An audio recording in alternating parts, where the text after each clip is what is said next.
publiée dans la loi sur la modernisation de la justice, l'info est passée inaperçue. Et pourtant, c'est une des mesures choc votées mardi 24 mai 2016 à l'Assemblée nationale.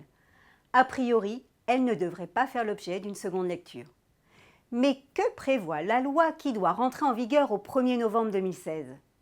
Elle oblige les personnes morales, soit les patrons disposant de véhicules de société ou de fonction, à dénoncer ses collaborateurs auteurs d'une infraction relevée par un système automatisé, radar vidéo.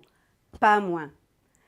À défaut, ces patrons seront sanctionnés d'une amende de 4e classe, soit de 675 €, minorée à 450 et majorée à 1 875 €.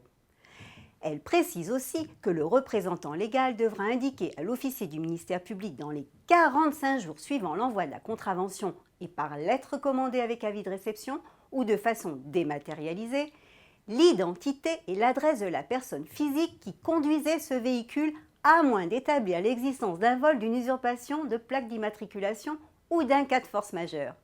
Mais comment définir le délai de 45 jours puisque l'avis de contravention est toujours envoyé par courrier simple et qu'ainsi rien ne prouve son envoi? Mystère.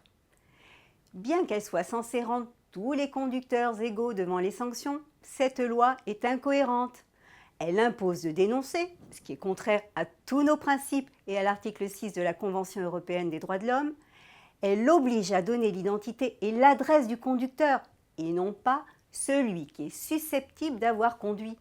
Dans la vraie vie, c'est impossible pour un employeur de savoir qui était vraiment au volant au moment de l'infraction. Son collaborateur a pu prêter le volant. Elle fait prendre le risque à ce patron d'une dénonciation calomnieuse, ce qui est un délit. Vous l'avez compris, cette loi promet de beaux jours aux avocats.